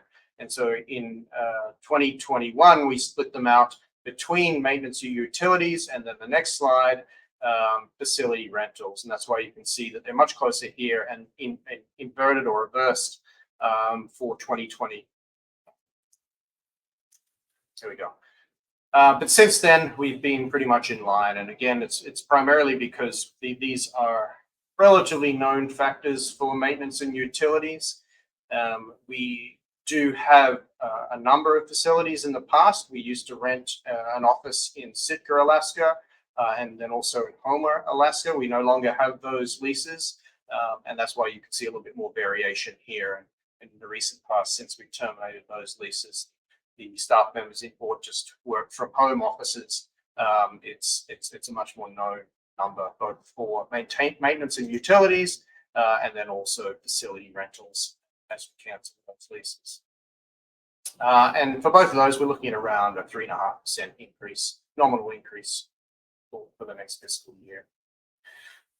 So that's it in terms of the key budget lines that I wanted to highlight. And then again, just highlighting that for 2028 and 2029, these are just nominal 5% increases at this point in time. And as we go through this process again next year, we will revisit the actuals for FY 2026 to see if the proposed budget for 2028, 29, and then 2030 need to be amended. So they're really just for noting at this point.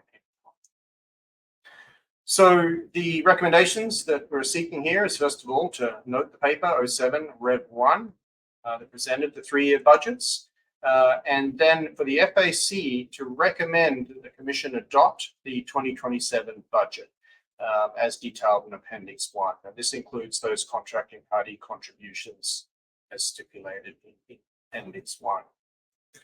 And then to simply note the optional extra budgetary contributions for the International Fisheries Commission pension fund deficit, and these are the 150,000-ish per contracting party.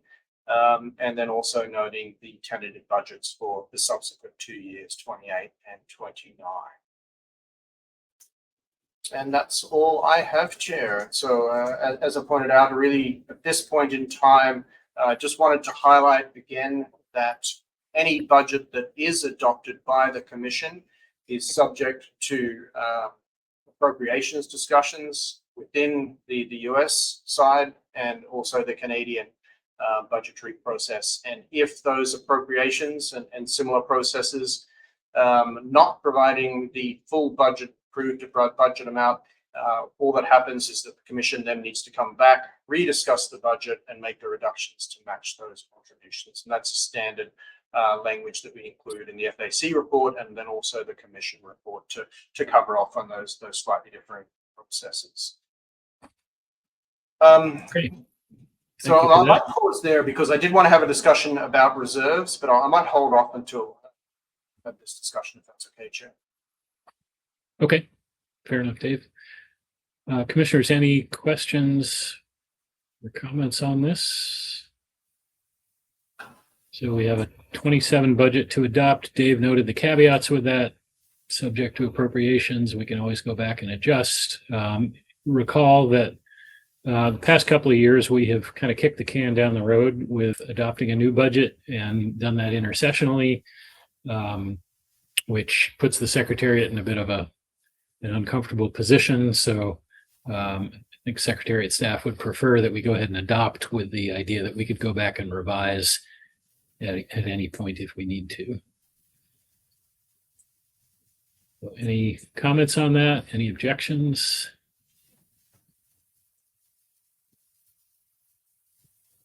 Okay, I would just note, it appears that Drew has dropped off, but noting his comment previously about the contributions of the parties, but I have no objection to adopting or recommending that the Commission adopt the budget with that caveat that we can always go back and adjust if we need to.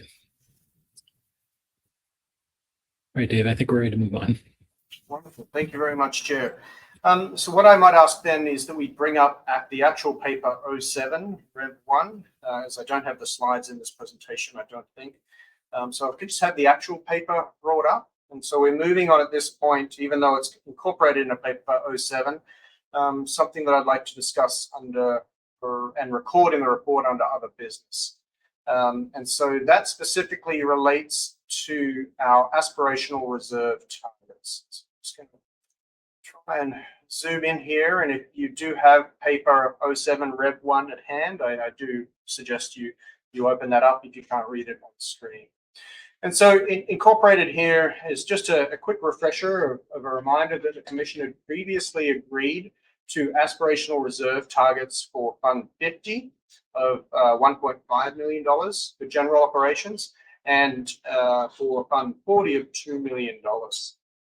And so if I step through each of those individually, if we first look at Fund 50 reserve, so our general operating, international best practice typically suggests that we should try and retain between 6 and 12 months of funds as a common target. And this is primarily aimed at trying to protect against budget shortfalls or funding delays, emergencies, or gaps in grant funding, all of which we have and are encountering. And so while historically the $1.5 million has sort of been considered as something that we can manage, with an operational budget for FY 2027 just proposed for adoption by the Commission of just under $8 million, it would make sense that we change or recommend that the Commission adopts a 6-month target or approximate 50% of that proposed operational budget. So moving it from $1.5 million to an aspirational target of $4 million. And I'll just point out, we're essentially already there. And if you cast your mind back to the financial statement for FY 2025, where we had about 3.3 or $3.4 million in reserves already in Fund 50. And so I'm very confident that with some additional cost savings this financial year, that we'll be able to get to that $4 million aspirational target for Fund 50 reserve within this current fiscal year. For Fund 40, and so this is the Fishery Independent Setline Survey, based on recent trends in catch rates and fish prices, it's clear that at best, the FIS will be able to be revenue neutral in the short term. And that's without voluntary contributions from other sources, such as the Canadian and US contributions that we've just spoken about. And so if we look at the FY 2025 total expenses, for example, we expended just over $2.8 million. And the total income, excluding the voluntary contributions, was just over $2.9 million. So again, it's around revenue neutral. And this is in a period of very high fish prices being obtained for the Pacific halibut that we've been catching and selling. In addition, the Secretariat has determined that the new base block design that's being presented each year and updated most recently at the interim meeting would incur annual expenses of approximately $3.5 million. And while we also are projecting an income from fish sales of around $1.8 million for 2026. So this is a shortfall of $1.7 million. And so while the current aspirational target reserve for the FIS of $2 million would cover 1 year of that budget deficit, it really puts us in a bit of a challenging mindset when looking at multiple years of the base block design. The base block design is contingent on that 5-year cycle of rotational sampling in particular years. And so while it's okay to cover 1 year, if there is another drop in fish prices or catch rates or expenses for vessel contracts, for example, it increases substantially, it would put the subsequent year at high risk of not being able to meet that base block design. So as a function of that, suggesting that we should consider a reserve that would cover a multi-year base block design deficit. And so in this sense, sort of somewhere between $3 and $4 million would make a lot of sense in that regard. And so as a function of that, the final recommendation that was included in paper 07 Rev 1 is for consideration that the FAC recommend the Commission endorse aspirational reserve targets of $4 million for each of Fund 50 and Fund 40. And as I said, we are essentially there. I'm very confident we're going to be there for Fund 50 within this current fiscal year. And Fund 40, if we're looking at a base block design on a rotational 5-year basis, current catch rates, current fish prices, which are very high and likely to decline in the future, whether it be over the next 2 to 5 years, $4 million aspirational target makes a lot of sense. And so I'll pause there, Chair, see if there are any questions around the rationale and the proposal. Okay, thank you very much, Dave. So before I go to questions, I'll just note Dave and Mark and I had discussed this in advance of the meeting. I think what Dave's recommending is prudent for us to have larger reserves. I also think it's important that if we go with that, that we should make sure our messaging to the public is very clear about why those large reserves are needed. That, the optics of it could look like, oh, the Commission is flush. You got all this extra money in the bank. But I think Dave has highlighted some good reasons why it's appropriate to do that, to provide a buffer and kind of hedge against a downturn, a bad year where we want to make sure we have continuity of operations and don't get stuck. So I think if we go with approving this larger aspirational reserve, I think it makes sense to have that clear in the notes from this meeting, and and clear in the record in our future communications. So anyway, enough editorializing from me. Commissioners, any comments or questions on that?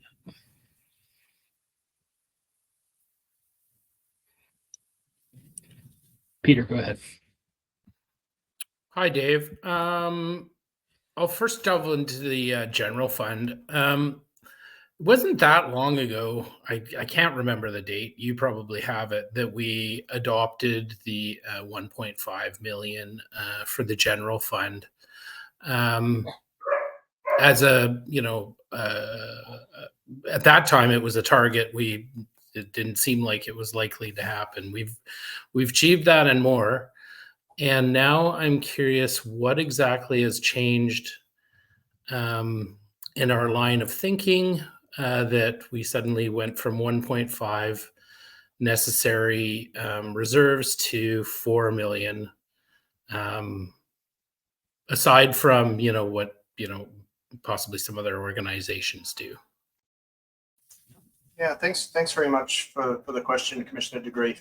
One of the key elements that sort of triggered my thought process on this to move towards increasing from 1.5 million to 4 was the timing of the contracting party contributions from the two governments.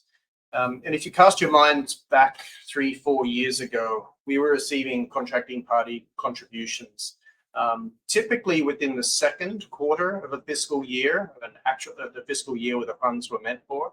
Sometimes in the third quarter, we were able, through some robust discussions, change that process to having the contracting party contributions being contributed either prior to the fiscal year starting, or in the case of the US, 50% almost immediately after the fiscal year started. So we knew that we had, for example, all of the Canadian contracting party contributions and 50% of the US contributions coming in at the start of the fiscal year. With the current process, when this paper was being produced, we hadn't yet received the US contracting party contributions, and the indications were that we wouldn't get it until the start of the calendar year, so within the second quarter. As I was pointing out earlier, we received those on the 14th or 16th of December, I think it was. And there's still some significant uncertainty with what that process would look like, or timing rather, would look like moving forward. And at the time of writing, so the 8th of December, I think, was when put this paper together initially. We had already fully expended the Canadian contributions for this current fiscal year and had spent about $700,000 of the reserve. And so that was already $1.7 million. So already over what we would have had as a reserve at 1.5, should the Canadian contributions also be delayed. In addition to that, we are at a inflection point about 2 years ago with the Alaska Cost Recovery Grant, where if you cast your mind back to the discussions about the, and John, correct me if the number, I think it was 3% is what you're allowed to, through legislation, recover from industry to cover the whole range of programs, which includes our Port Sampling program. And so as a result of that, in addition, two elements. First of all, there's now a deficit or a substantial difference between what we're expending and what we're receiving as reimbursements, but also to highlight that occurs 2 years later. So the money, the $800,000 that we're receiving from NOAA for the Port Sampling program in 2026 are based on our expenses occurred in FY 2024. And so with that, we're trying to accommodate covering those expenses in full in advance, should there be a shift or a change in the availability of those funds.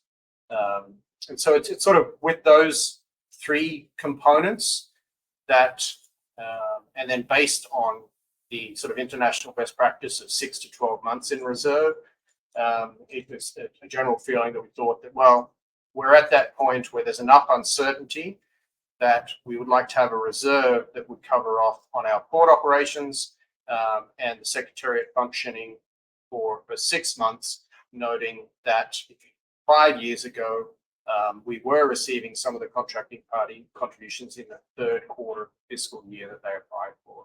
So there's just a bit of a risk coverage there. I hope that helps. Yeah, that's helpful. Just so we're talking a fair chunk of change. Remind me, do we is this just sitting in a bank, or do we like they are reserve funds, presumably, and hopefully we're not eating into them? Are they in GICs? Are they working for us as well, or are we allowed to do that? Yeah, thanks for the question again. And this is something that we have changed from past practices.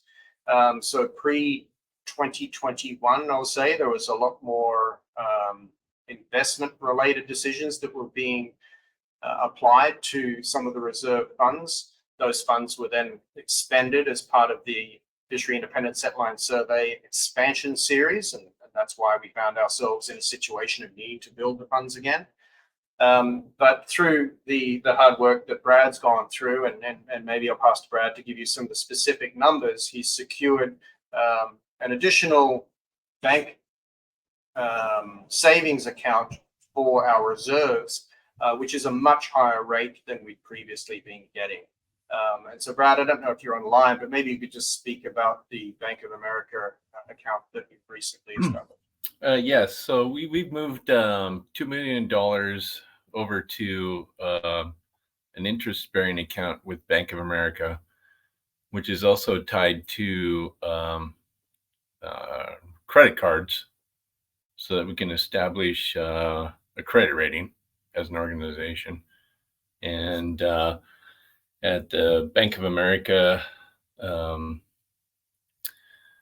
situation, we're pulling in a much better, higher interest rate on those reserves, and I think it's going to be a good thing for us. Okay, thanks very much, Brad. And so and again, if I cast my mind to seeing the most recent bank statement, it was about a $5,000 interest. Yeah, we're pulling in about $5,000 a month on the reserves. So it's much better. Okay. And that's with okay. Okay.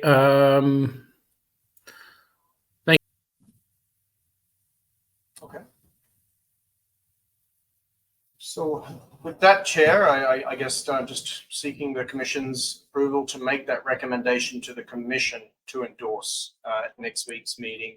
And as you said, what I'll do is I'll update or create a few additional slides to highlight how we got to this point and why we need those reserves, so it's clearer to stakeholders. Okay. Commissioners, everybody all right with that? I'm good. Looks like it. Well, with that, Chair, I think we have. Sorry, one last question. I know we talked about, or you spoke about this aspirational goal for $4 million in the FIS fund related to base block design. We're not in a base block design. Does this mean we wouldn't move to a base block design until we have $4 million in the bank? So maybe some clarity on that as well. Well, thank you very much through the chair. Thanks for the question.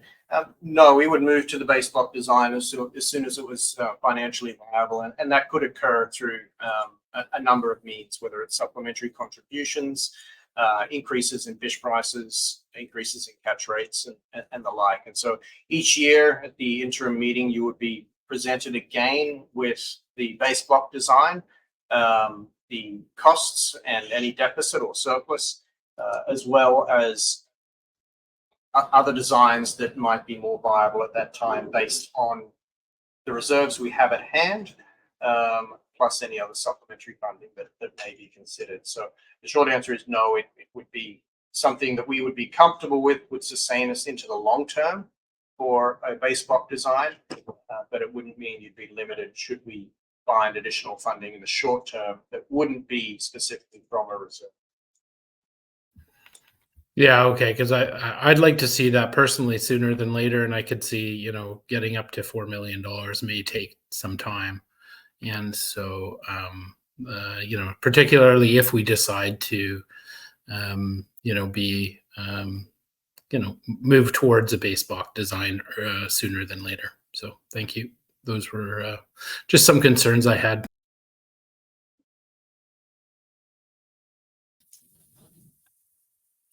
Okay, not seeing any other questions, Chair. That is the completion of the agenda that we had before the FAC. Are there any other questions, Chair, or any other topics that you wanted to address before we consider adoption? Not for me. Any other commissioners have anything else you want to bring up? Okay, Dave, do you need a break to get a draft report together? Yeah, thanks, Chair. I mean, 5 minutes is probably all I need just to grab another cup of water and then come back and we can put the report up on the screen and go for adoption if everybody's available. Okay, let's do that. Let's reconvene at 2:35 Pacific, 1:35 Alaska. Thank you very much, Chair. Report. And so I would just suggest again that you maximize this on your screen so that you can see the text clearly. This is based off of the framework that was circulated previously and with any amendments that have been made in session. And I'll just highlight that there's only the 2 paragraphs that have been actively amended, and I'll highlight those as we step through. So in the interest of time, but also in the interest of accuracy, Chair, I'll just step through paragraph by paragraph and see if there are any amendments. Where there is red text in yellow, it's just a number that we have to add after the meeting is closed. So just making sure we have commissioners in line. 2, 6, yes, we do. All right, so Chair, if you can just confirm that you can hear me okay? Yes, loud and clear. Perfect. Okay, so then I'll group these together. Opening of the session and adoption of the agenda, paragraphs 1 and 2. And please just stop me as we go on to ensure we can sort of expedite the process. Agenda item 3 was the actions arising and is simply noting the paper and agreeing to consider any additions or modifications within the FAC102.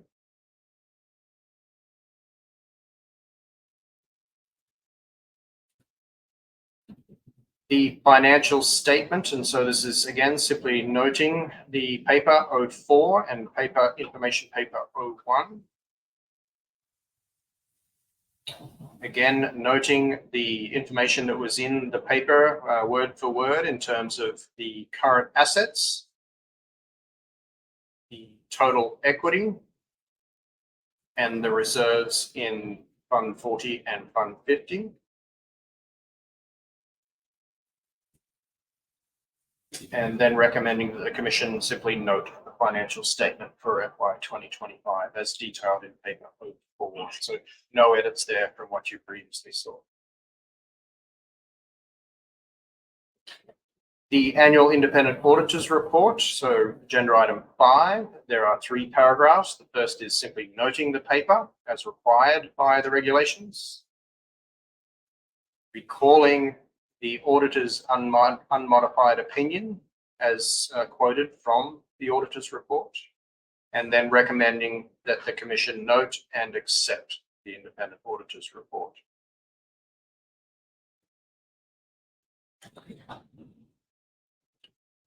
Not seeing any edits for agenda item 6. And so this is the FY 2026 budget update.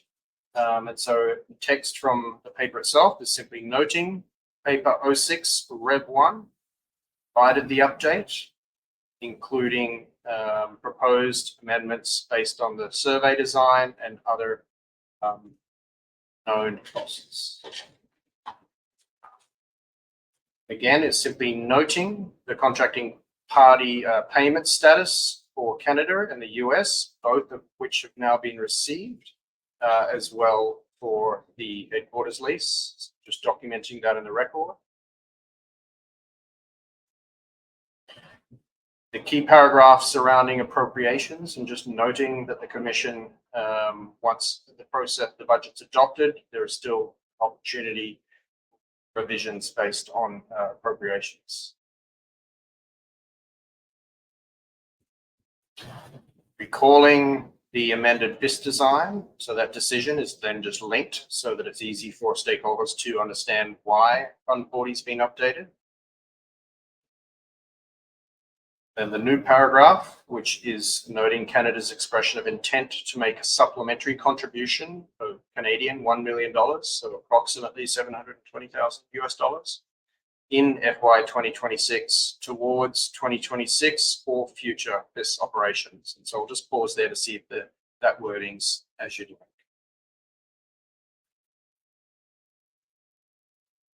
Yeah, I think that's fine. David, thank you. Great, thank you very much. Then simply taking the text from the paper, so noting the other adjustments. This is what's specifically taken from the paper itself, including amendments to AM102 contracts, travel and facility rentals.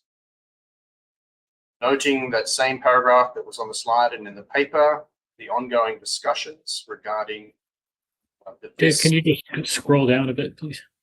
Sorry. Seems like it's lagging on the screen for some reason. I'm not sure why. I just get some tech support why that may be lagging.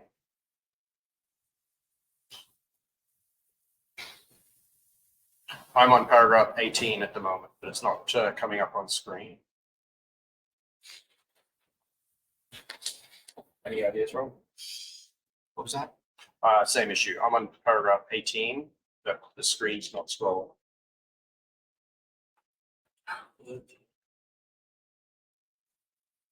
Unmaximize it.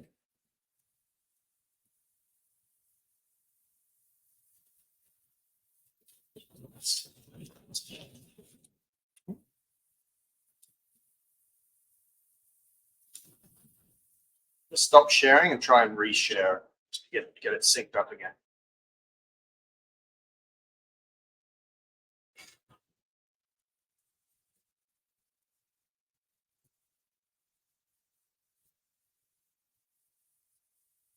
Okay, just let me know again if that doesn't scroll as I'm referring to it. So I'll keep talking about paragraph numbers. Sometimes there's a bit of a technical glitch there.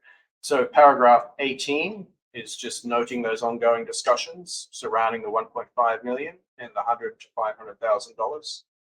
And then further on, we're going to talk about those aspirational reserves. So this is just noting what's in the paper at this point in time. Paragraph 19 is the recommendation that the Commission adopts the amended 2026 budget. And again, these numbers are as shown in the paper and in the presentation just made. And noting those pension contributions, no change there. And also noting the Alaska cost recovery expenses. And again, this is just those precise wording and numbers in the paper and the presentation.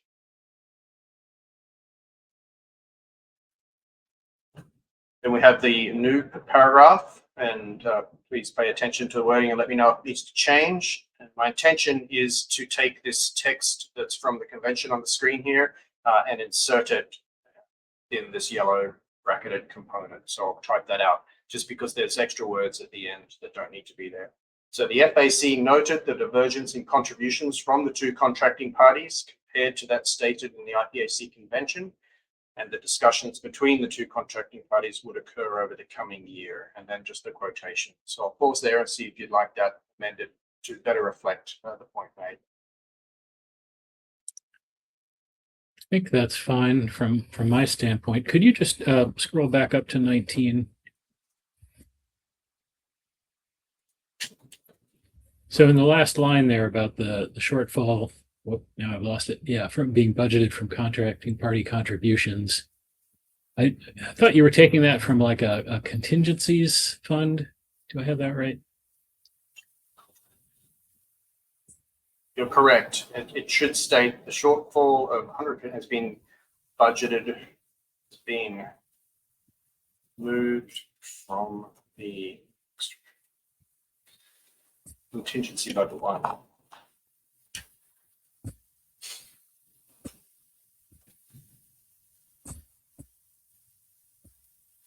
Yeah, that's the change we made last week. So moved from the contingency budget line to the Fund 35. So that Okay, thank you. That all goes away.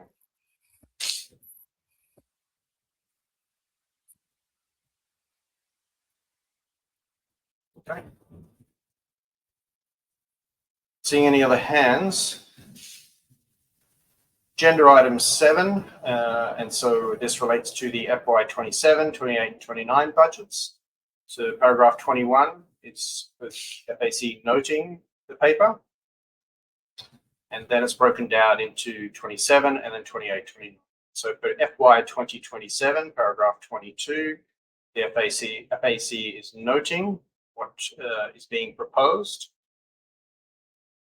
General contracting party contributions, the headquarters lease and maintenance, deficit payments, and a little bit of information as per the paper on that amortization process. And that this is tentative at this point in time. And then as a function of that, in paragraph 23, recommending that the Commission adopt the proposed FY 2027 budget. And again, that's quoted from the paper in the presentation. Dave, I wonder if in paragraph 23 you could apologize, I don't have good wording on this off the cuff, but the concept is that the U.S. noted the linkage to the language in the earlier paragraph about the parties discussing their relative contributions.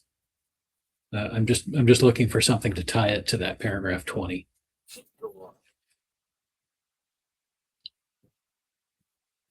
And maybe we can just include a placeholder for now and then offline polish some language for that.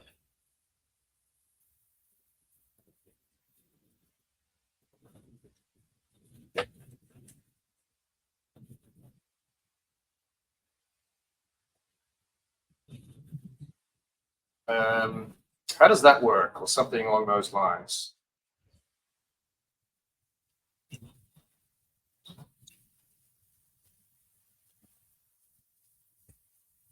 Or even just noting paragraph. That work as simple as That might be fine. Just noting paragraph 20 above. Yeah, I think that. and then I'll provide a direct hyperlink to the paragraph, so it's very, very easily identified. And that way, when we cut this paragraph, if it's used anywhere else, there's a direct hyperlink back to the report and back to paragraph 20. So it's easily found. Okay, good, thank you. Okay.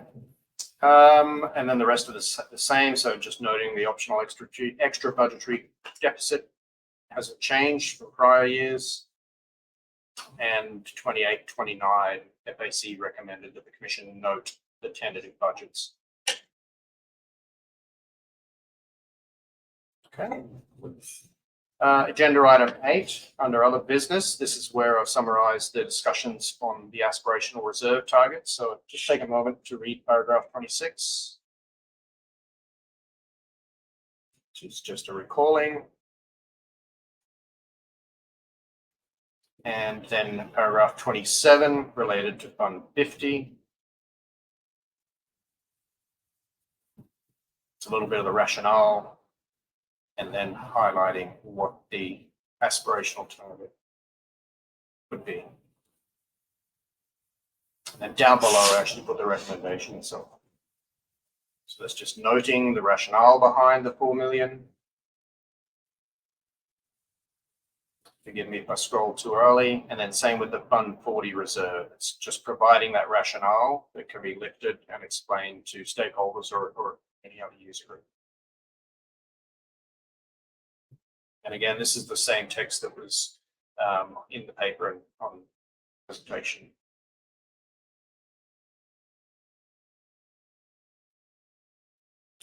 And then 8.2 is the decision from the FAC. So the FAC is recommending that the Commission adopt the following aspirational targets for reserve funds.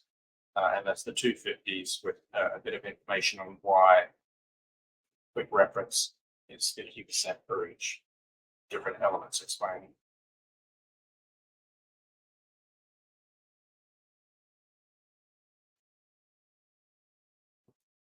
Okay. And then agenda item 9 is just the adoption of the report itself on the 14th of January 2026. So I'll just pause there before we adopt the report to see if there is anything else that you've thought of that we missed. Dave, I don't think the screen is catching up with you again. It's doing it again.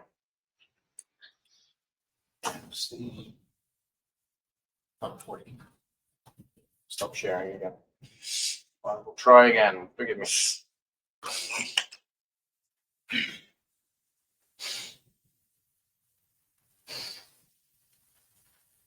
Okay. So paragraph 29 is just a recommendation on the aspirational reserves, and then paragraph 30 is the standard adoption paragraph. So anything you'd like me to revisit?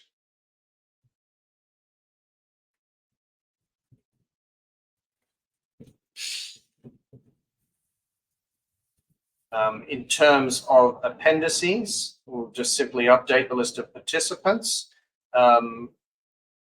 John, is there a preference for, or if Drew's still online, of where to add Drew? Typically, we have the officers, so the chairperson, vice chairperson, and then commissioners listed, and then the rest of the delegation. But noting that there's a slight modification in the structure, is there a preference of how you'd like that reflected?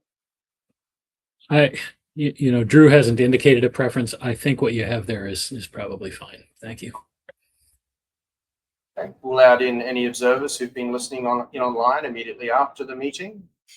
Have the typical agenda, the list of documents, and then just the budgets that have been revised and proposed, noting that the FAC is proposing them for Commission adoption, and they are just taken directly from the papers. So it's 26 and 27, and then noting 28 and 29, again, as per the appendices from paper 07 Rev 1. And then we'll populate the recommendations. And so with that, Chair, if you're okay, we can pass to you to see if you will adopt the report. Dave, I've just noted as you're scrolling through the list of participants, we did not have all of our advisors at this meeting. Yeah, no, thank you very much. So that's just taken straight from the letter of credentials. And so immediately after this meeting, the Secretariat staff will prepare those who are in attendance, and any who weren't in attendance, I'll remove those from this list. Okay, great. Anybody have anything else? Okay. Can we consider the report adopted, Chair? I think so. Not seeing any objections. Thank you very much.